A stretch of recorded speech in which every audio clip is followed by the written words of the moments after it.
So hello and welcome to blade learner. I am Sudhanshu and स्वागत है आप सभी का क्लास 12 हिस्ट्री चैप्टर 6 भक्ति एंड सूफी ट्रेडिशंस। अभी हमने हाल ही में थिंकर्स बिलीव्स एंड बिल्डिंग्स जो कि चैप्टर 4 है आपका क्लास 12 हिस्ट्री का, उसके एमसीक्यू सीरीज को ख़त्म किया है। पहला चैप्टर 5 जो है वो सीबीएसई के सिलेबस से हटा दिया गया है, लेकिन और बहुत सारे बोर्ड्स के सिलेबस में वो इंक्लूडेड है फॉर दो स्टूडेंट्स जो कि आपके जो एग्जाम्स हैं वो मार्च में फरवरी में होने वाले हैं। तो हम उनसे बहुत पहले ये जो टर्म 1 का थोड़ा सा हमारा वर्कलोड खत्म होता है, वर्कलोड कम होता है, नॉट खत्म होता, कम होता है, तो हम इन पे भी वीडियोस बनाएंगे। This channel is not only for CBSE student या किसी एक बोर्ड या किसी एक खास मीडियम के बच्चों के लिए नहीं है, सब के लिए है, ठीक है। तो बहुत सारे बच्चों की जो ये क्वेरी रहती है कि सर मेरा ना 11th में माइक्रो है, सॉरी मेरा 12th में मैक्रो नहीं है, तो क्या आप माइक्रो पे बनाएंगे वीडियो?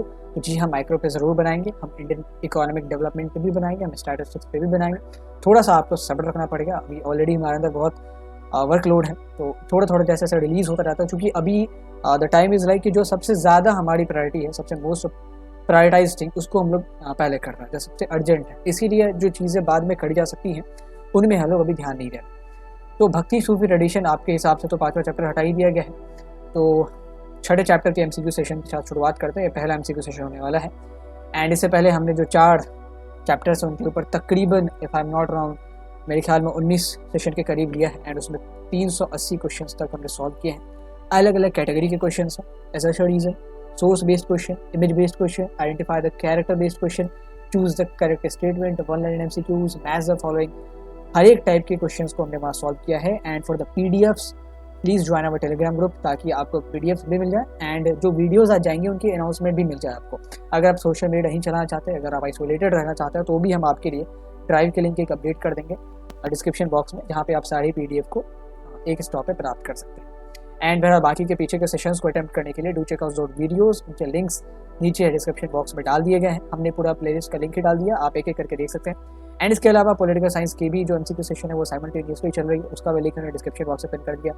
बहरहाल 2 मेजर अनाउंसमेंट हम लोग सून मनी एंड बैंकिंग के ऊपर एक शॉर्ट वीडियो रिलीज करेंगे। एंड इसके अलावा जो ज्योग्राफी की क्वेरी थी आपके के साथ, ज्योग्राफी के एमसीक्यू सेशन नहीं आने वाले, तो Ayush sir will be हेल्डिंग sessions on geography. One shot तो नहीं आएगी अभी, क्योंकि उसको बनाना थोड़ा सा मुश्किल है, टाइम टेकिंग है, तो इससे अच्छा है वो एमसीक्यूज करवाएंगे, उसमें वो लोग वो जो है वहाँ पे कॉन्सेप्ट्स को भी डिस्कस कर देंगे। ये सारी अनाउंसमेंट एंड बाकी इंस्ट्रक्शंस वगैरह हो गया। अब चैप्टर शुरू करते हैं, सेशन शुरू करते हैं सॉरी लेवल 1 के साथ। लेवल 1 में आप सबको पता है कि 10 क्वेश्चन होते हैं हमारे पास। फर्स्ट वे शुड चेंज दें, क्योंकि यहाँ पे पीला वाला ज़्यादा खलता है, तो 10 क्वेश्चन होंगे। ये सारे स्टैंड अलोन एमसीक्यूज या आप कहते तो वन लाइनर होते हैं। और उसके बाद आता हमारा लेवल 2, उसमें 5 क्वेश्चन एंड लेवल 3 उसमें भी 5 क्वेश्चन, तो कुल मिला के हम 20 क्वेश्चन करते हैं पर सेशन। शुरुआत करते हैं 381वें क्वेश्चन से। The given sculpture is of a 9th century Tamil poet Manikkavachakar, he was a devotee of. ये एक स्कल्पचर है, एक मूर्ति है मणिक वाचकर की, ये 9वीं शताब्दी के एक संत है, ठीक है। एंड नाम से ही पता चलता है कि ये साउथ इंडिया के संत होंगे। आपको बताने कि किसके भक्त थे, ये दुर्गा के भक्त थे, क्या ये शिव के भक्त थे, क्या ये विष्णु के भक्त थे, या इनमें से कोई नहीं? सही जवाब बहुत इजी क्वेश्चन है, आपके इस चैप्टर के पहले पेज पे दिया हुआ इनका, इनकी जो ये स्कल्पचर की फोटो है वो आपके पहले पेज पे दी हुई है। एंड इससे रिलेटेड एक बहुत इंपॉर्टेंट फैक्ट है जो कि आगे मैं बताऊंगा मणिक वाचकर से रिलेटेड। बहुत सारे बच्चे कंफ्यूज हो जाते हैं मणिक वाचकर के आइडेंटिटी को लेके, इनके पोजीशन को लेके। बहरहाल he was a devotee of Shiva, ये शैविज्म के थे, ये शैव धर्म को फॉलो करते थे, तो ये शिव के डिवोटी थे, दुर्गा के भी नहीं। दुर्गा के जो डिवोटी होते थे, दुर्गा को जो फॉलो करते थे, न केवल दुर्गा बल्कि किसी भी शक्ति के स्वरूप को, उनको हम लोग कहते थे शक्तिवादी पंथ के समर्थक, या अंग्रेजी में अगर कहते तो शक्तिज्म, ठीक है। एंड ये तो हो गया शैव के, शिव के जो फॉलोअर होते थे दैट इज कॉल्ड शैविज्म, या शैव। विष्णु के जो फॉलोअर होते थे वैष्णव, ठीक है, दैट इज अ सिनेरियो। तो मणिक वाचकर हमारे तमिल पोएट हैं 9th सेंचुरी एडी के, यानी कि ईसा के जन्म के 900 सालों बाद। ये शिव के डिवोटी थे। एंड भक्ति ट्रेडिशन का हमने आपको इमरजेंसी जितनी भी इससे जुड़ी माइन्यूट डिटेल्स हैं वो हमने वन शॉट में कवर किया है। आप वहाँ जाके सारी चीज़ों को देख सकते हैं, कहाँ से भक्ति का कॉन्सेप्ट आता है। वैसे भक्ति के कॉन्सेप्ट के बारे में तो आपने थिंकर्स बिलीव्स एंड बिल्डिंग्स के चैप्टर में भी देखा था कि सेवियरशिप का कॉन्सेप्ट उभर के आता है कि हमें अगर लिबरेट होना है तो we will have to have a guide, हमें एक गाइड तो चाहिए। तो इस ऐसे में हमने देखा था कि बुद्धिज्म वाले 2 टुकड़ों में बट जाएंगे। महायान वाले मानते हैं कि बुद्धा जो है वो हमारे भगवान है, वो हमारे सेवियर है, वही हमें बचा सकते हैं। जबकि एक्चुअली में बुद्धा ने क्या कहा था कि तुम्हें लिबरेट होने के लिए किसी और की ज़रूरत नहीं है, क्योंकि जो काम करने पड़ेंगे वो तुमको खुद ही करने पड़ेंगे। एज ए गाइड मैं तुम्हें केवल गाइड कर सकता हूँ, मेरी टीचिंग्स तुम्हें सहारा दे सकती है, ठीक है, लेकिन ऐसा नहीं कि मैं तुम्हें उंगली पकड़ा के सीधे लिबरेट करवा दूँ। That is not going to happen. And जो थर्वडा स्कूल ऑफ बुद्धिज्म को मानने वाले फॉलोअर्स थे, जिनको कि महायान वाले हीनयान कहते हैं, वो इस चीज़ को मानते थे कि बुद्धा कोई भगवान नहीं है, वो एक कॉमन ह्यूमन थे जिन्होंने अपने एफर्ट से, अपने सेल्फ एफर्ट एंड मेहनत से उन्होंने लिबरेशन हासिल किया, निर्वाण को प्राप्त किया। एंड ऐसा ही कॉन्सेप्ट हमने हिंदुज़म में देखा था। हिंदुज़म में वैसे तो बहुत सारी डेटीज़ को पूजा जाता था, लेकिन कुछ कुछ डेटीज़ पे स्पेसिफिकली अटेंशन को डेविएट किया गया। जैसे शैविज्म के लोग शिव पे आधारित हो गए, वैष्णविज्म के लोग विष्णु पे आधारित हो गए, शक्तिज्म के लोग मोस्टली जो देवी पूजा होती है उस पर आधारित होगा, उसमें भी काली और दुर्गा की पूजा पर आधारित होगा, ताकि हमें इन भगवानों को पूजने से, है तो वो हिंदुज़म की, बाकी और भी भगवानों को पूजा जा रहा, but they are now determined कि हमारे जो भगवान, हमारे जो डेटी है, आराध्य है, वो तो यही है। तो इस प्रकार से शैविज्म का कॉन्सेप्ट आता है। अगर आपसे पूछा जाए कि क्या शैविज्म और वैष्णविज्म हिंदुज़म के अंदर आते थे, तो ऑब्वियसली वो हिंदुज़म के अंदर ही आते थे। ऑब्वियसली हिंदुज़म एक बहुत बड़ा यूनिवर्सल सेट हो गया, इसके अंदर शैविज्म भी है, इसके अंदर वैष्णविज्म भी है, इसके अंदर शक्तिज्म भी है, ठीक है। एंड शैविज्म के अंदर भी बहुत सारे फिर सेक्ट आ गए, वैष्णविज्म के अंदर भी बहुत सारे सेक्ट आ गए। कुछ सेक्ट होते हैं जो जगन्नाथ की पूजा करते हैं, कुछ सेक्ट होते हैं जो कृष्ण की पूजा करते हैं, कृष्ण को सुप्रीम गॉड मानते हैं, कुछ होते हैं जो 12 अवतार की ज़्यादा पूजा करते थे। तो ये सारी चीज़ें हमने देखी थी कि ऐसे अलग अलग जगहों पे अलग अलग अवतारों को पूजा जाता है। इस चैप्टर में आप देखेंगे कि सबको ना इंटीग्रेट कर दिया गया। अब जगन्नाथ वाले हो, वारा वाले हो, कृष्ण वाले हो, सब वैष्णविज्म के समर्थक थे, उनको एक धागे में बांध के रख दिया गया, धागे में पिरो दिया गया।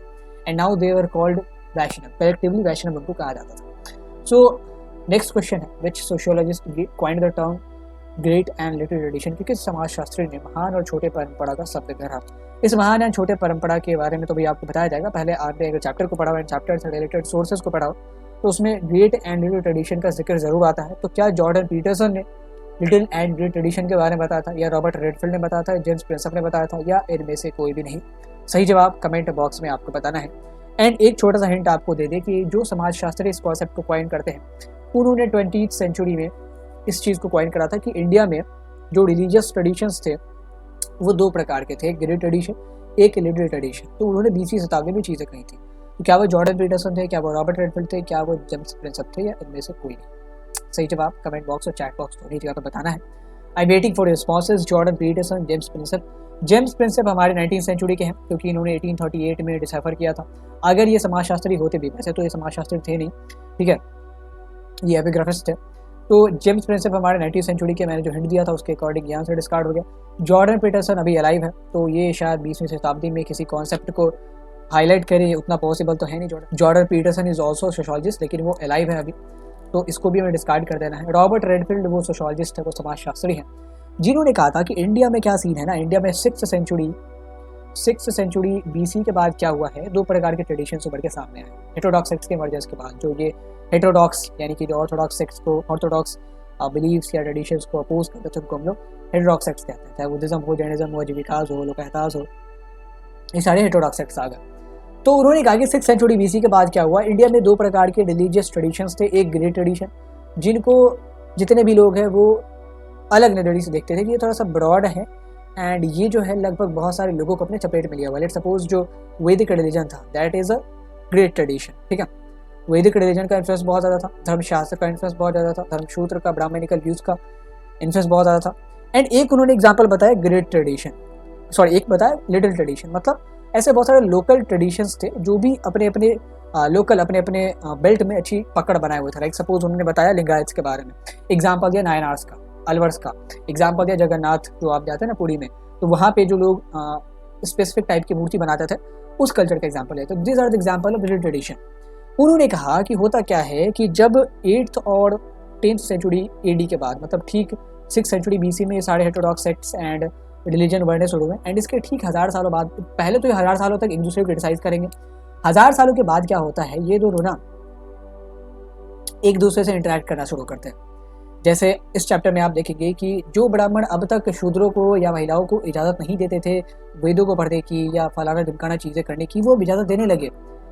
दे were accepting there existence, and ब्राह्मणों का एक्सेप्टेंस इसलिए मिल पाया क्योंकि अब जो बहुत सारे अलग अलग सेक्ट हैं, चाहे वो नायनार्स हो, अलवर्स हो, शैविज्म के सेक्ट हो, बहुत सारे वैष्णविज्म के सेक्ट हो।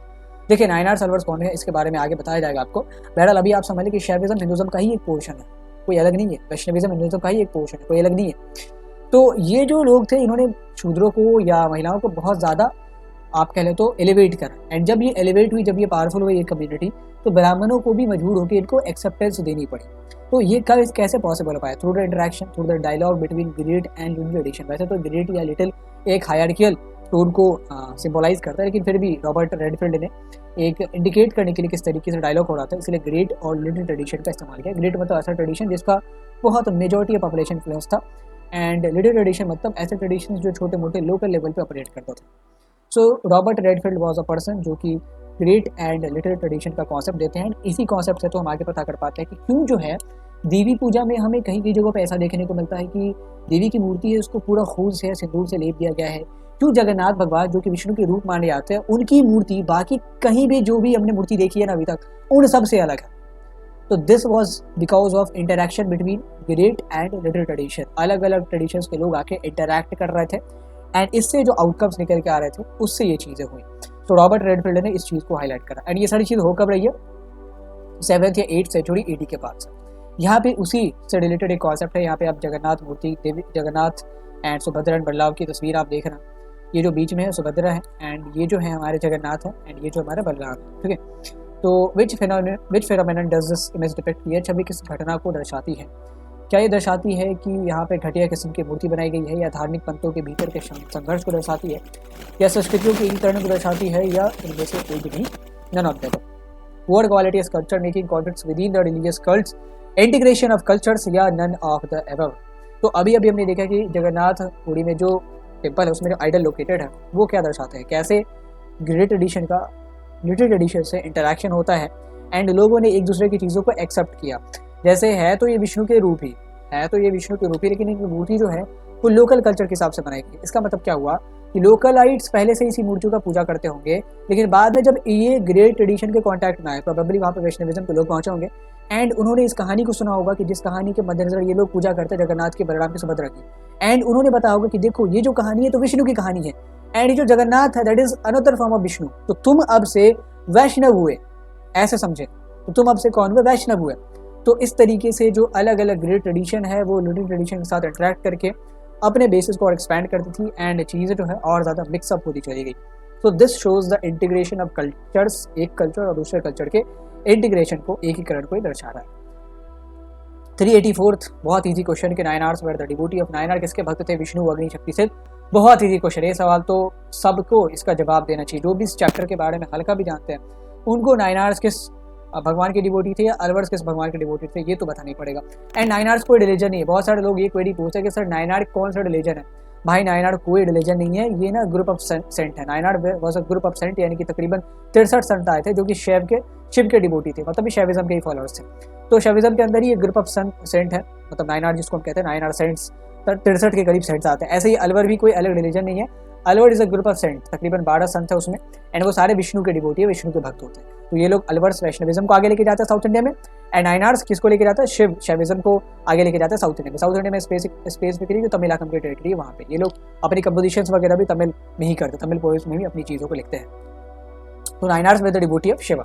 Now coming to the next question, which of the following text is also described as Tamil Veda by their composers, कि किस ग्रंथ को उनके रचनाकारों द्वारा तमिल वेद के रूप में भी वर्णित किया गया है। कहा गया कि तमिल वेद है, जैसे संस्कृत वेद होता है ना, ऋग्वेद, यजुर्वेद, सामवेद, अथर्ववेद, वैसे ही ये तमिल वेद है। क्या तेवरम नाम के टेक्स्ट को तमिल वेद कहा गया, या नल या दिव्य प्रबंधन नाम के टेक्स्ट को तमिल वेद कहा गया, वचन को तमिल वेद कहा गया, तिरुमुड़े को तमिल वेद कहा गया। तेवरम, नलियार, वचन या तिरुमुड़े। सबसे पहले आपको ये पता लगाना पड़ेगा कि इनमें से कौन सा जो टेक्स्ट है वो तमिल है। जैसे वचन की बात करें तो वचन इज नॉट तमिल, ये हमारे पास ये कन्नड़ में कंपोज किया गया, तो ये तमिल नहीं हो सकता, तो वचन ऐसे डिस्कार्ड हो गया। तिरुमुड़े, तेवरम, नलियार, दिव्य प्रबंधम। अच्छा, वचन किसकी, एक ट्रेडिशन के बारे में आगे आप पढ़ेंगे, लिंगायत, जिसको वीर शैव ट्रेडिशन बोलते थे, उनकी जो फाउंडर बसावना एंड उनके बाद जितने भी मंक्स आते हैं ना उनकी स्पीचेस को, प्रीचेस को कंपाइल करके वचन लिखा गया। वचन मतलब उनके द्वारा कहे गए वचन शब्द। तेवरम, नलियार, दिव्य प्रबंधम। तो तमिल वेद जो है ना वो वैष्णविज्म का एक टेक्स्ट है जिसको हम लोग कहते हैं नलियार दिव्य प्रबंधम।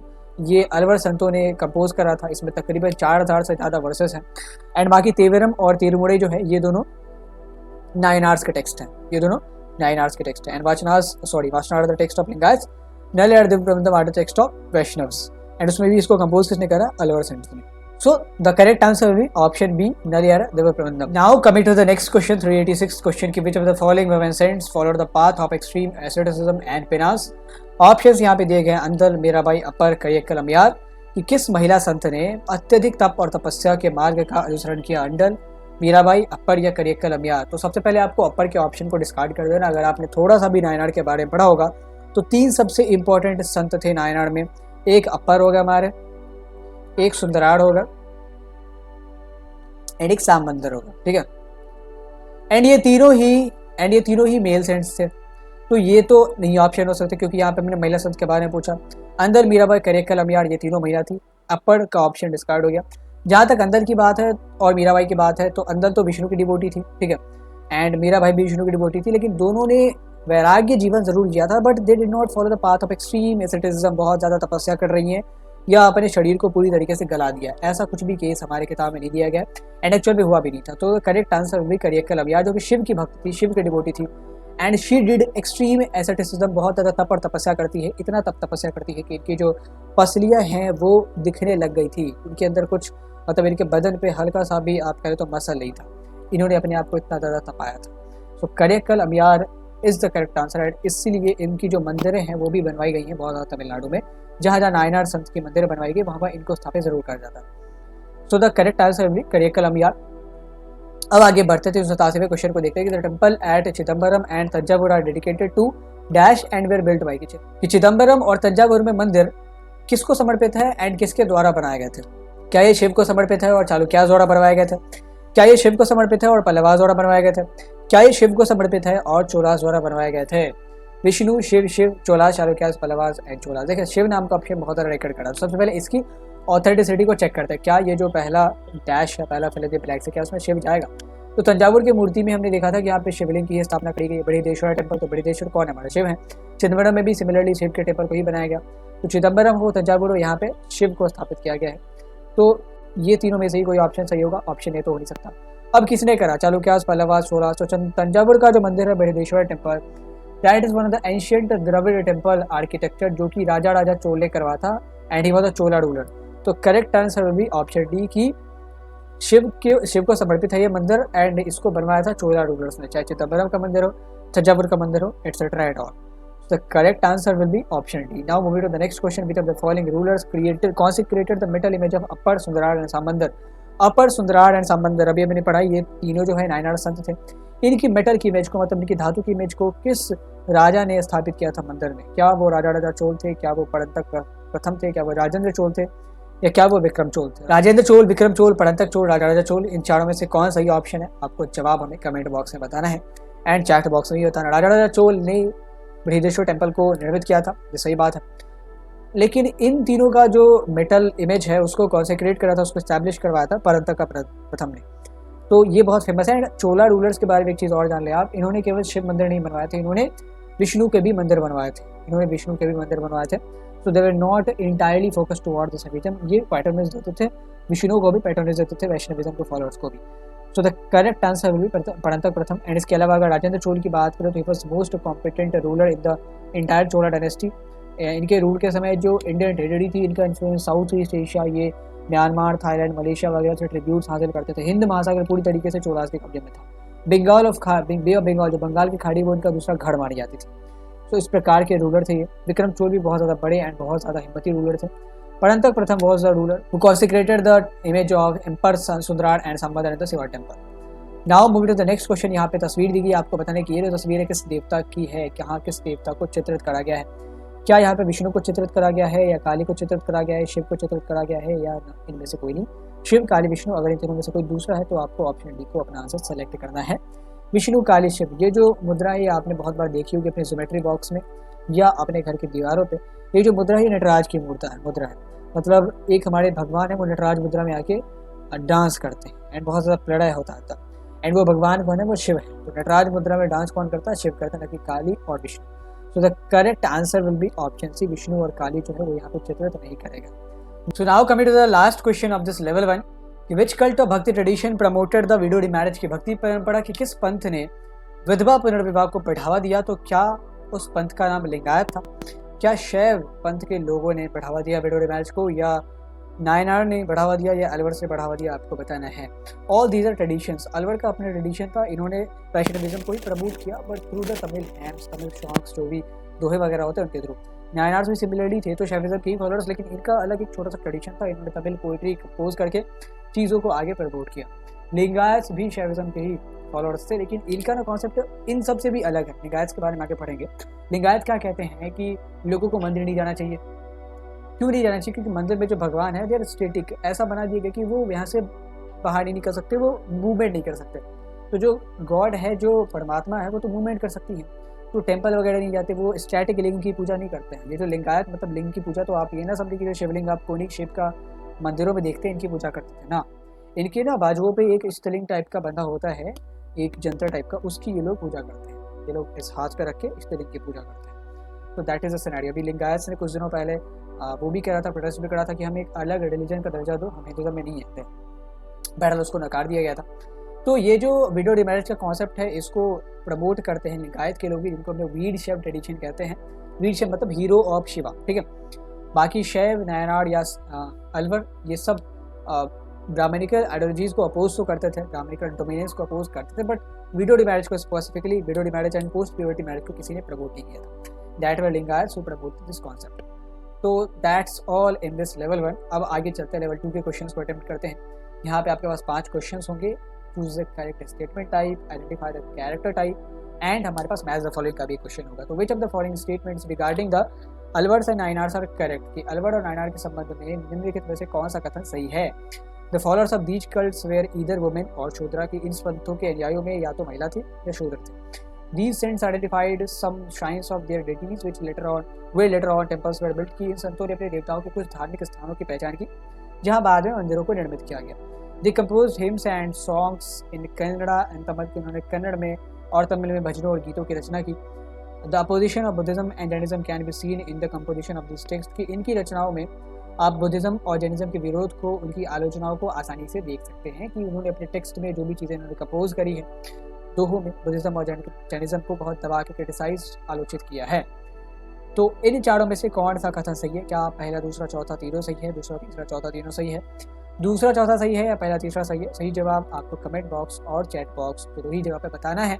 एंड आपको ये भी बताना है कि अलवर जो है उसमें एक महिला संत थी।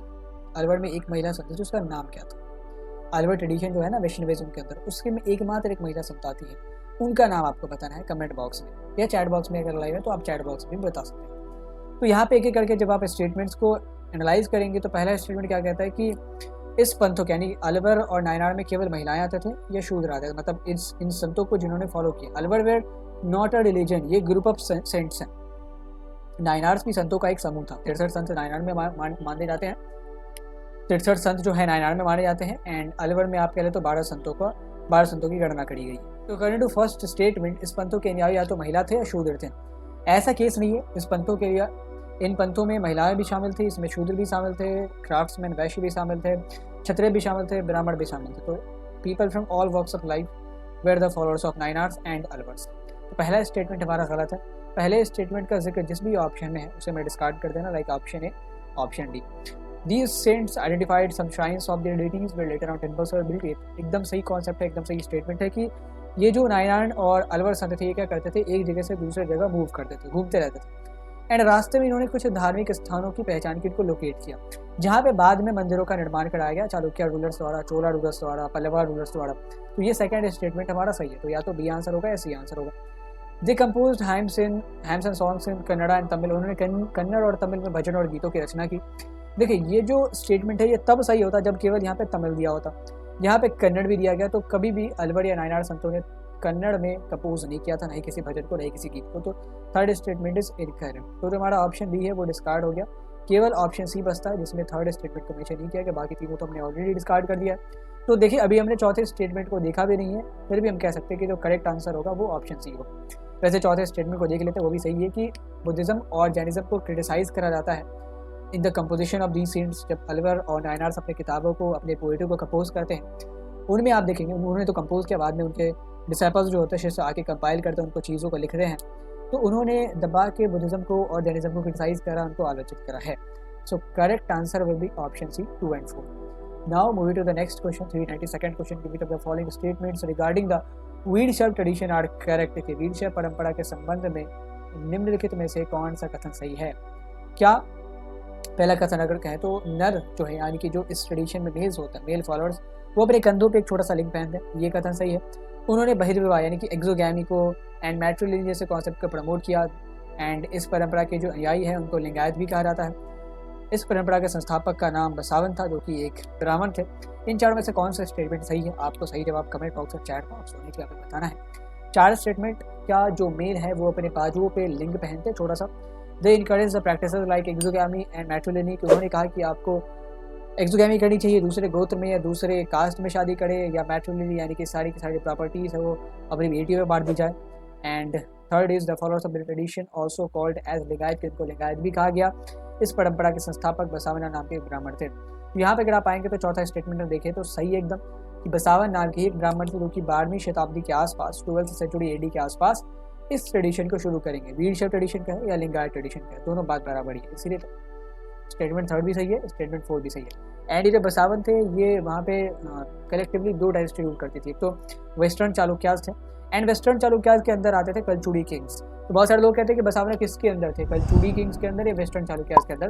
तो हालात ये हैं कि वेस्टर्न चालुक्यास का बहुत बड़ा अंपायर था, उसके अंदर कलचुड़ी किंग की छोटी सी डायनेस्टी थी, वो सबजुगेशन में थे। कलचुड़ी किंग जो थे जिसके ऑफिस में ये बसावना काम करते थे, जिस बिज्जला सेकंड के ऑफिस में जो कलचुड़ी किंग थे वो सबजुगेशन में थे वेस्टर्न चालुक्यास के, ठीक है।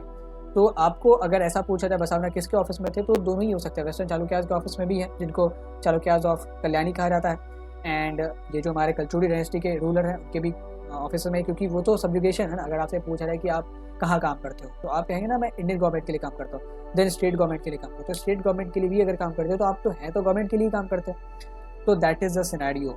इसीलिए बहुत सारे लोग कंफ्यूज हो रहे थे कि कलचुड़ी डायनेस्टी बोले या वेस्टर्न चालुक्यास बोले। तो western Chalukyas was the umpire, उसके अंदर कलचुड़ी डायनेस्टी एक छोटा सा किंगडम होल्ड करती थी। तो इस परंपरा के अनुयायी को लिंगायत भी कहा जाता है। एंड बसावना एक ब्राह्मण थे जो कि यहाँ पे इस अंपायर में एक स्टेट्समैन तो चीफ मिनिस्टर थे।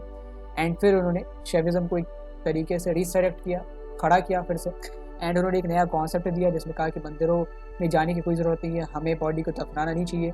इसलिए नहीं दफनाना चाहिए क्योंकि वीरशैव ट्रेडिशन के लोग ऐसा मानते हैं कि चूंकि उन्होंने बहुत ज़्यादा तपस्या की है सारी उम्र, इसीलिए जब वो मरेंगे तो उनकी जो बॉडी है, उनका जो सोल है वो यूनिफाइड हो जाएगा शिवा के साथ। तो अगर हम क्रीमेट कर देंगे, जला देंगे तो दैट विल बी डिस्ट्रॉयड, इसलिए इसको दफनाया जाता है। एंड उन्होंने ये भी कहा था कि वीरशैव ट्रेडिशन के जो फाउंडर है बसावना, वो जो वेस्टेज ऑफ रिसोर्सेज है इसके सख्त खिलाफ थे। वो कहते थे कि अगर क्रीमेशन हम करते हो तो उसमें बहुत सारा वेस्टेज ऑफ रिसोर्सेज होता है, लकड़ियाँ काटो, घी लाओ, ये लाओ, इससे अच्छा सीधे ब्योरी कर दो, ठीक है। तो इसीलिए वो लोग कहते हैं कि आप जो मंदिरों पे इतना दूध वगैरह चढ़ाते हो ये तो वेस्टेज ऑफ रिसोर्सेज है, इन दूधों को आप जानवरों को पिला सकते हो या किसी गरीब को पिला सकते हो। तो ये आप कह लें बहुत सारे मॉडर्न ख्यालात के फाउंडर थे, मॉडर्न ख्यालात के रिलीजियस स्कॉलर थे बसावना। तो चौथा और तीसरा स्टेटमेंट हमारा सही है। एंड सेकंड स्टेटमेंट को अगर देखें तो वैसे तो जो ये लिंगायत ट्रेडिशन के लोग हैं उन्होंने अलग अलग चीज़ों को प्रमोट ज़रूर किया, जैसे हमने पोस्ट प्यूबर्टी देखा, जैसे हमने विडो मैरिज देखा, लेकिन कहीं ऐसा नहीं लिखा हुआ है कि उन्होंने एक्सोगैमी और मैट्रिलिनी जैसे कॉन्सेप्ट को प्रमोट किया हो। उन्होंने शायद किया भी होगा लेकिन आपके बुक में नहीं दिया, तो इस स्टेटमेंट को हम इनकरेक्ट ही मानेंगे। फिर नर जो मेल होते हैं वो अपने कंधों पे बाजुओं पे एक छोटा सा लिंग पहनते हैं, ये कॉन्सेप्ट भी सही है। आप स्टेलिंग की तस्वीर देख पा रहे होगा अपने स्क्रीन पे। स्टेलिंग में वो लोग बाजुओं पे एक धागा बांधते हैं, उसमें स्टेलिंग होता है छोटा सा लिंग पत्थर का। फिर जब उनकी पूजा होती है तो हाथों में लेके वो लोग पूजा करते हैं। तो first, third and fourth statement are correct, इसीलिए जो ऑप्शन है वो हमारा सही जवाब होगा। Now moving to the next question, 393 question. यहाँ पे अगेन हमें एक कैरेक्टर को पहचानना, हमारे पास कुछ सुराग दिए गए हैं। ओनली वुमेन अलवर संत की ये एक पहला सुराग ये कि वो एकमात्र महिला अलवर संत थी। And she considered herself as beloved of Vishnu, की उन्होंने खुद को विष्णु की प्रेयसी माना, प्रेमिका माना। तो इन दोनों क्रू के आधार पर आप बताएं कि क्या वो मीराबाई है जिनके बारे में यहाँ पे चर्चा की जा रही है, क्या वो सुभद्रा है, क्या वो करियक्कल अम्बियार है, क्या वो अंडाल है, क्या वो अंडाल है, करियक्कल अम्बियार है, क्या वो सुभद्रा है या मीराबाई है। सही जवाब कमेंट बॉक्स और चैट बॉक्स दोनों ही जगह पे आपको बताना है। ये एकमात्र महिला संत हैं अलवर ट्रेडिशन में, जितने भी 12 संत आते हैं उसमें। एंड ये इतनी ज़्यादा डिवोटी थी विष्णु की कि खुद को विष्णु की प्रेमिका मानते थे, प्रेयसी मानते थे। तो मीराबाई भी विष्णु के प्रति बहुत ज़्यादा डिवोटेड थी, but she was not Alvar saint, तो इसको डिस्कार्ड कर देंगे। सुभद्रा कृष्ण की बहन है तो ये तो ऐसे डिस्कार्ड हो गया। करियक्कल अम्बियार ये शैविज्म की फॉलोअर है, वैष्णविज्म की तो है नहीं। तो the last option that we have left with is Andal. तो Andal is the correct answer.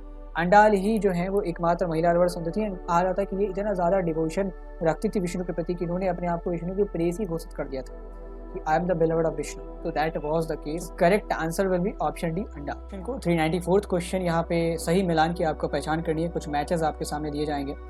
आपको पता नहीं कौन सा जो मैच है वो सही है। पहला मैच अगर देखें तो अपर तेवरम, अपर को तेवरम के साथ, रजड़ा चोल को लिंगायत की परंपरा के साथ, तंत्र को शक्तिवाद के साथ, यौवन के बाद यानी कि पोस्ट प्यूबर्टी मैरिज को वीरशैव ट्रेडिशन से यहाँ मैच किया गया है, पेयर्ड किया गया है। तो इनमें से कौन सा जो पेयर्ड मैच है वो सही है, आपको उसको आइडेंटिफाई करना है। क्या केवल पहला तीसरा सही है, दूसरा तीसरा दोनों सही है, या पहला दूसरा चौथा ये तीनों सही है, फिर पहला तीसरा चौथा ये तीनों सही है? सही जवाब आपको कमेंट बॉक्स में या चैट बॉक्स में बताना है।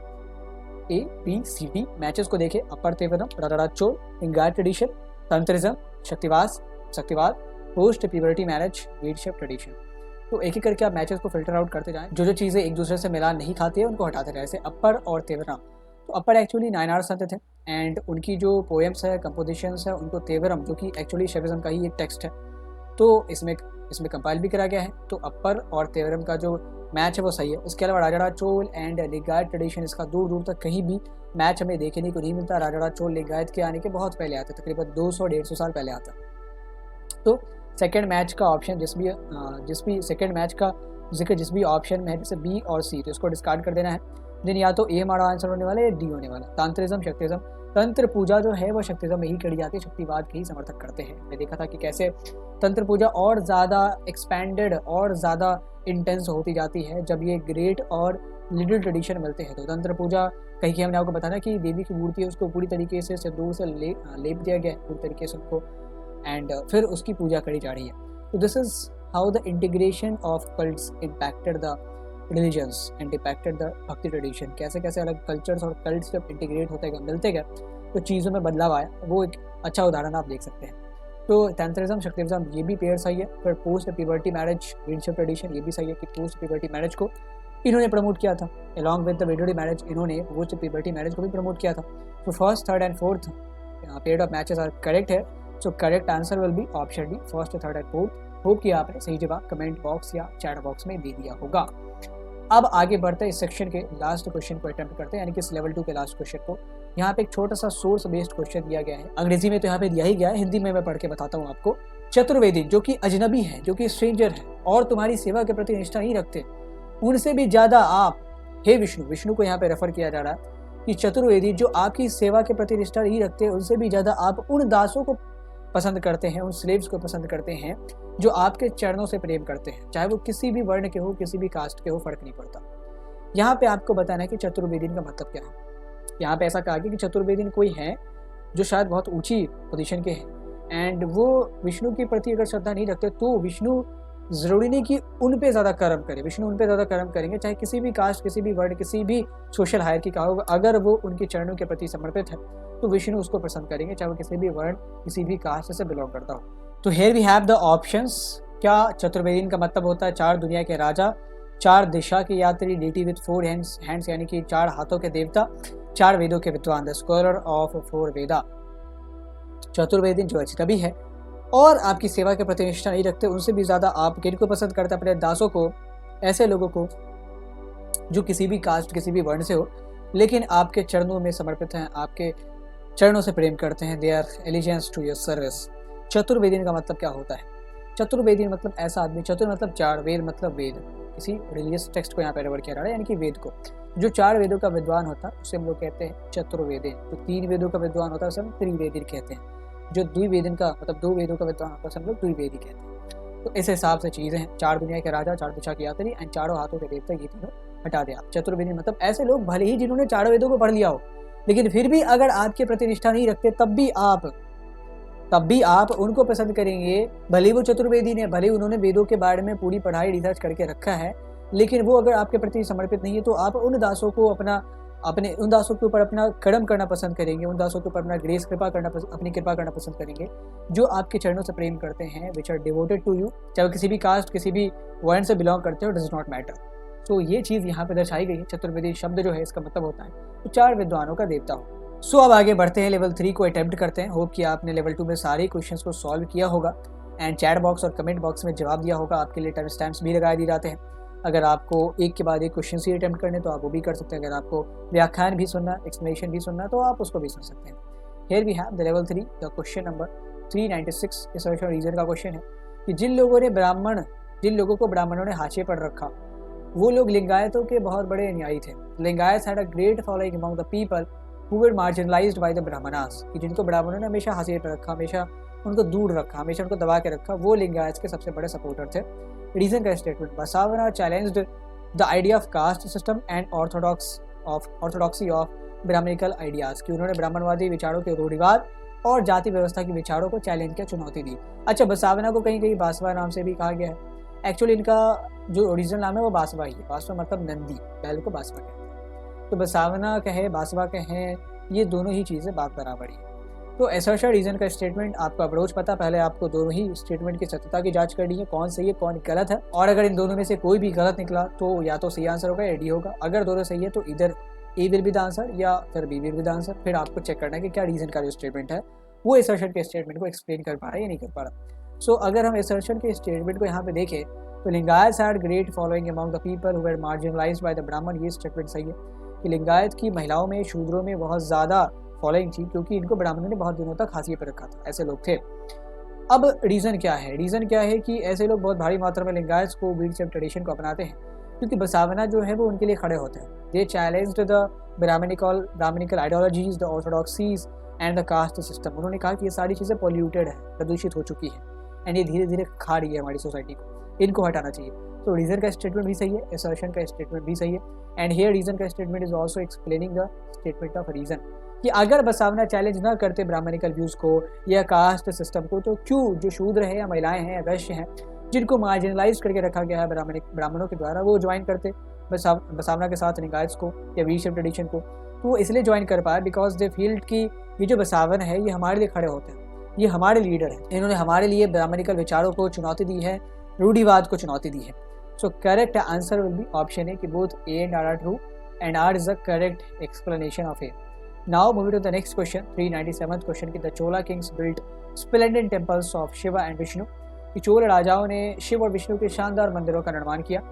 And reason is building temples and claiming divine connection with deities was one of the way to gain support of masses, कि मंदिरों का निर्माण करना और देवताओं के साथ दैवीय संबंध का दावा करना जनता का समर्थन हासिल करने का एक तरीका था। असर्शन रीजन का क्वेश्चन है, एक एक करके हमने अप्रोच पिछले क्वेश्चन में बता दिया है, तो उसको रिपीट करना बेवकूफ़ी होगी। एक एक करके सारे लोग सही जवाब कमेंट बॉक्स और चैट बॉक्स दोनों ही जगह पे बताएं। पहले स्टेटमेंट को एनालाइज करें, देन इनको ऑथेंटिकेट करें कि भाई कौन सही कौन गलत है, देन आप रीजन वाले पक्ष पे रहे कि कैसे रीजन का जो स्टेटमेंट है वो असर्शन के स्टेटमेंट को एक्सप्लेन कर पा रहा। तो the Chola Kings built splendid temples of Shiva and Vishnu, ये जो कथन है वो एकदम सही है कि चोल राजा जो थे उन्होंने बहुत अलग अलग जगहों पर विष्णु की मूर्तियाँ, विष्णु के मंदिरों को एंड शिव के मंदिरों को बनवाया। Chidambaram temple, Thanjavur temple are the examples. फिर कारण का जो कथन उसको देख लिया कि मंदिरों का निर्माण करवाना एंड देवताओं से खुद की कनेक्शन को साबित करना एक तरीका था जिससे जो लोकल मासेस हैं वो राजाओं की इज्जत करते थे, राजाओं का समर्थन करते थे। तो ये स्टेटमेंट भी सही है। इसके बारे में हमने विजयनगर की कैपिटल, विजयनगर जो दिखा था इम्पीरियल कैपिटल चैप्टर में देखा भी था कि क्यों जो है विजयनगर के रूलर्स कहते थे कि असली किंग हम नहीं, असली किंग तो लॉर्ड विरूपक्ष जो कि टेम्पल की डेटी है, हम उनके बिहार पर रूल करते हैं, क्योंकि वो लोग ऐसा दिखाना चाहते थे कि we rule on their behalf, इसीलिए हमें जनता का समर्थन प्राप्त हो, क्योंकि वो लोग लॉर्ड विरूपक्ष के डिवोटी है, ना कि हमारे डिवोटी है। तो दोनों ही स्टेटमेंट सही है। एंड अगर आप देखेंगे तो चोला किंग या किसी भी राजा जो है, चाहे वो चालुक्य वंश के हो, पल्लव वंश के हो, विजयनगर अम्पायर के हो, होयसाल हो, ये सारे टेम्पल्स वगैरह इसलिए बनवाते थे, बहुत सारे रीज़न होते ज़रूर थे, लेकिन सबसे इंपॉर्टेंट रीज़न ये होता था कि वो टेम्पल बनवाएंगे तो लोकल सपोर्ट जो है वो अच्छे से वो गैदर कर पाएंगे, क्योंकि building temples and claiming define connection की, ये मेरा कनेक्शन इनके साथ है। ठीक है, जैसे आपने राजस्थान में सुना होगा कि बहुत सारे जो प्रिंसली स्टेट्स हैं वो इस बात को क्लेम करते कि हम जो है राम की फलानवी वंशज हैं, या हम राम की चिलानी वंशज है, 308वीं, 310वीं, 50वीं, एंड इस हिसाब से वो लोग कहते हैं कि हमारा सपोर्ट ये ऐसा इसलिए करते हैं लोग, पता नहीं इसमें सत्यता कितनी है, बट ऐसा इसलिए लोग करते हैं ताकि जो लोकल पीपल है वो सपोर्ट कर सके उनको। उन्होंने खुद को डिविनिटी से कनेक्ट किया है, दैवीय संबंध का दावा करना एंड मंदिरों का निर्माण, ये बहुत ज़्यादा ज़रूरी था अगर उन्हें जनता का समर्थन हासिल करना था। तो ये चीज़ें हमने 11th क्लास के हिस्ट्री में भी देखी थी। सिटी ऑफ फरूक में क्या होता है कि जब चीफ्स जो हैं उन्होंने देखा कि वॉरफेयर्स वगैरह बढ़ रही हैं एंड हमें अगर अपने पोजीशन को परमानेंट करना है तो हमें लोगों के लिए कुछ करना पड़ेगा। तो उनके दिमाग में है कि लोगों के लिए क्या करें, तो उनके वेलफेयर के लिए सबसे अच्छी चीज़ जो हम कर सकते हैं वो क्या कर सकते हैं, उनकी श्रद्धा सबसे ज़्यादा टेम्पल्स में है, तो हमें टेम्पल्स को ब्यूटिफाई करवाना चाहिए, हमें देवताओं की मूर्तियों का निर्माण करवाना चाहिए, अच्छी अच्छी मूर्तियों का। इससे क्या होगा, अल्टीमेटली जो लोग हैं, जो लोकलाइट्स हैं, वो हमें सपोर्ट करेंगे एंड वही हुआ भी। चीफ्स की पोजीशन पहले बहुत अनस्टेबल होती थी, लेकिन once they started beautifying the temple, उन्होंने सब सुसज्जित करना शुरू किया टेम्पल्स को एंड मूर्तियों को बनवाना शुरू किया, इन्वेस्टमेंट शुरू की, मंदिरों में डिस्ट्रीब्यूशन ऑफ रिसोर्सेज शुरू किया, तो फिर उनकी जो पॉपुलैरिटी है, उनका जो समर्थन वो बहुत ज़्यादा बढ़ गया था। तो यहाँ पे जो रीज़न का स्टेटमेंट है वो असर्शन के स्टेटमेंट को एक्सप्लेन भी कर रहा है कि चोल के जो राजा थे चोला वंश के, वो इसलिए भी टेम्पल्स को बनवाया करते थे क्योंकि टेम्पल्स को बनवाना या देवताओं के साथ अपने कनेक्शंस को प्रूव करना है जनता का समर्थन हासिल करने का सबसे आसान तरीका होता था। नाउ एक एग्जाम्पल आपके सामने यहाँ पे दिया गया है, अगेन हिंदी इंग्लिश दोनों में है, तो इंग्लिश में आप पढ़े, मैं हिंदी में आपको पढ़ के बता देता हूँ कि जब वे पत्थर से बने सर्प को देखते हैं तो उस पर दूध चढ़ाते हैं। पत्थर से बने सर्प यानी कि मंदिर में जब सर्प की आकृति बनी है तो उस पर दूध चढ़ाते हैं, लेकिन असली सांप आ जाए तो मारो मारो कह के भगाते हैं। देवता के उस सेवक को जो भोजन परोसने पे खा सकता है, यहाँ पे जो जिंदा सांप है उसको देवता का सेवक माना गया है। कहा जाता है कि उसको भोजन अगर परोसेंगे हम तो वो खा जाएगा, लेकिन वो कहते हैं कि चले जाओ उसको भगा डाल। लेकिन जो ईश्वर की प्रतिमाएं हैं मिट्टी की बनी हुई, पत्थरों की बनी हुई, जिनको खाना देने पर वो कतई खाना नहीं खाएंगे, ये प्रूवन है, फिर भी उनको तरह तरह के व्यंजन को तरह तरह के डिशेज को परोसा जाता है, उनको अलग अलग व्यंजन परोसे जाते हैं। तो ये चीज़ जो है ये हिपोक्रेसी ही है। एंड इसको नरेट किसने कर रहा है, who is the narrator in this excerpt? क्या अंडल इस एग्जर्प्ट को नरेट कर रही है, या अपार कर रही है, अपर कर रहा है, या वसावना कर रहा है, या इनमें से कोई नहीं। अपर कोई फीमेल सेंट नहीं थे, मेल सेंट थे, ये मेल नायनार सेंट थे, बहुत ही ज़्यादा स्कॉलरली एंड बहुत ही ज़्यादा रेवर्ड शैव सेंट, यानी कि शैव संतों में बहुत ज़्यादा इनकी श्रद्धा, इनकी जो इज्जत करी जाती है। तो इस अंश में कथावाचक कौन है, यहाँ पे अगर आप देखें तो क्लियरली हिपोक्रेसी को हाईलाइट करा गया है। एंड अंदल, अपार और बसावना के बारे में आपकी किताब में दिया गया कि बसावना जो है ब्राह्मणिकल आइडियोलॉजीज एंड हिपोक्रेसी को, वेस्टेज ऑफ रिसोर्सेज को सख्त तौर पर रिजेक्ट करते थे। इसीलिए वो ऐसा कह रहे हैं कि अगर असली का सांप आ जाए तो उसको भगा देंगे, लेकिन नकली का सांप रहेगा जहाँ पे मूर्ति वगैरह से पत्थरों से सांप को बनाया जाएगा वहाँ पे उसको दूध चढ़ाएंगे। तो जिसको दूध चढ़ाना चाहिए उसको दूध चढ़ाते नहीं है, एंड जो मूर्तियाँ पत्थर की मिट्टी की बनी हुई है उन पर वो लोग दूध चढ़ाते हैं। ये वेस्टेज ऑफ रिसोर्सेज भी है एंड लोगों की अपनी अकल भी घास चढ़ने गई है, ऐसा बसावना कह रहा है। And Basavanna wastage of resources को लेके and orthodox believes and traditions को लेके बहुत ज़्यादा क्रिटिसाइज करते थे। तो इस अंश में जो कथावाचक हैं वो भी हमारे बसावना ही हैं, जिन्होंने कि लिंगायत ट्रेडिशन को फाउंड किया था, इसकी स्थापना करी थी। लिंगायत को हम लोग व्हीलचेयर ट्रेडिशन भी कहते हैं। And he was born in Karnataka, and फिर वो एक बहुत बड़ी पर्सनैलिटी बनते हैं। बाद में उन्होंने समाधि भी ली है कर्नाटक में। एंड लिंगायत का जो समर्थक है वो कर्नाटक तक ही कन्फाइंड है, ये एक उनका बहुत बड़ा एक वीक पॉइंट है। तो बहुत बढ़िया ट्रेडिशन, बहुत सारे फॉलोअर्स है, लेकिन वो कर्नाटक तक ही कन्फाइंड है, कर्नाटक के आगे इन्होंने एक्सपैंड ही नहीं किया कभी। तो that is one of the major issue कि क्यों इनको इतनी ज़्यादा जो अटेंशन है वो नहीं मिल पाती है, क्योंकि इनके कर्नाटक तक ही सपोर्टर्स हैं, ना तो तमिलनाडु में, ना साउथ इंडियन बेल्ट में भी सिर्फ कर्नाटक तक है, बाकी और किसी स्टेट वगैरह में नहीं है। अब चलते हैं लास्ट के 2 क्वेश्चन को अटेम्प्ट करते हैं। उसके लिए हमें एक एग्जाम को पढ़ने की जरूरत पड़ेगी, एक छोटे से पोएम को पढ़ने की जरूरत पड़ेगी, इसके बाद आप उस दोनों क्वेश्चन को अटेम्प्ट कर पाएंगे। तो अब आगे बढ़ते हैं, देखते हैं आखिरी के 2 क्वेश्चन को। ये एक सोर्स बेस्ड क्वेश्चन होने वाला है, जिसमें हमने किताब के सोर्स से आपके लिए क्वेश्चन निकाला है।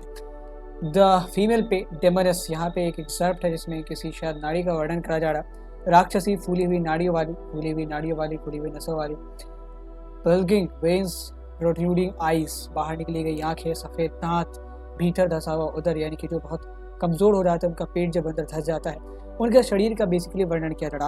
आगे निकले हुए दांत, लिम्ब, पिंडियों की नाड़ियाँ जो घुटनों तक फैली हुई है, वन में विचरते समय सीखना, और कंदर का या अलंकेतु का वन, अलंकेतु एक जगह है, कहा जाता है कि शायद बनियान के बहुत सारे ट्रीज लोकेटेड, एंड वो शिव का गढ़ भी माना जाता है, माना जाता है कि वहाँ पे शिव आके नृत्य करते हैं।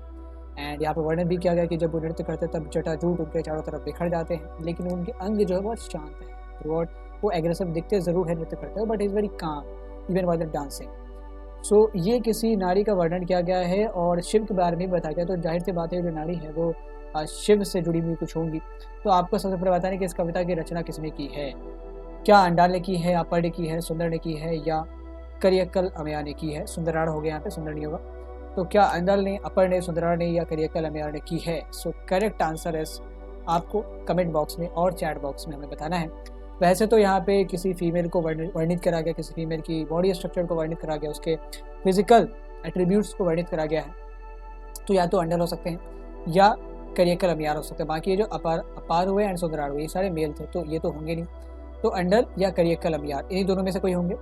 अब चूंकि यहाँ पे शिव को डिजाइग्नेट करा गया तो अंडल नहीं हो सकते, क्योंकि वो जो थी वो विष्णु की डिवोटी थी। तो correct answer will be Karaikkal Ammaiyar, and Karaikkal Ammaiyar ही इस पोएम को कंपोज करती हैं, एंड उनकी भी पोएम को कंपाइल करा गया है इसमें। तिरुमड़ी जो है हमारा तेवरम को और एक्सटेंड करते हैं, तिरुमड़ी बनता है इसमें, और भी बहुत सारे नायनार संतों के अलावा भी बहुत सारे संतों की जो कंपोजिशन उनको कंपाइल करा गया है। तो करियक्कल अमयार की ये कंपोजिशन है, इसमें वो अपने शरीर को वर्णित कर रही हैं कि क्या मेरी हाल हो गई है इस सैटिसिज्म को जीते जीते, एंड अपने प्रति जो विष्णु की शिव की डिवोशन उसको जाहिर कर रही है वो। विच सोशियोलॉजिकल फिनोमिनन इज डिपिक्टेड है। 400वां क्वेश्चन हमने 4th सेंचुरी लगा दी है, एंड लगभग ब्रायन लारा के रिकॉर्ड को बीट करने पे आ गया है, विच सोशियोलॉजिकल फिनोमेनन इज डिपिक्टेड है कि किस सामाजिक घटना का चित्रण करा गया। बहुत डीप क्वेश्चन है, सोच समझ के जवाब दीजिएगा। क्या यहाँ पे ब्यूटिफिकेशन यानी कि महिलाओं के सौंदर्यीकरण को दर्शाया गया है? क्या स्त्री सौंदर्य का विरोध करा गया है, अपोजिशन ऑफ फेमिनिन ब्यूटी?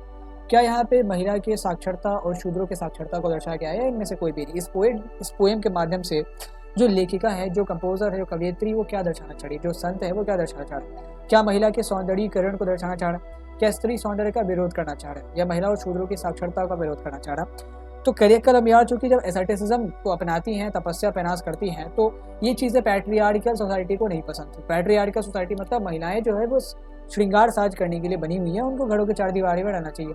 करियक्कल अमियार ने श्रृंगार साज को लात मारा and she basically went through with the extreme penances, बहुत ज़्यादा घोर तपस्या में लिप्त होती हैं। इसीलिए उनकी जो हालात है ऐसे हो चुके हैं। उनका उधर जो है मतलब पेट बहुत धंस गया है, लिम्स दिख रहा है, हड्डियाँ दिख रही हैं।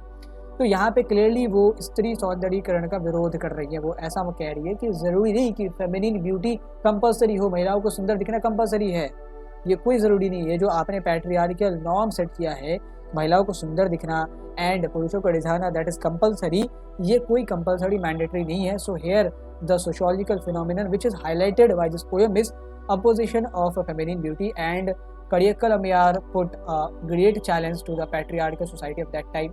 वो सारी की सारी जो नॉर्म्स होते हैं उनको एक तरफ फेंक के एक तो डिवोटी बनती हैं, एस्थेटिक बनती हैं, एंड फिर वो इस लेवल की पेनास करते हैं जो कि उस ज़माने के पुरुष भी नहीं कर पाते थे। So that's all in this session. Hope कि आपने इन पूरे 20 क्वेश्चंस का सही से जवाब दिया होगा। सही या गलत तो अलग चीज़ है, लेकिन अटेम्प्ट करना सबसे इंपॉर्टेंट है।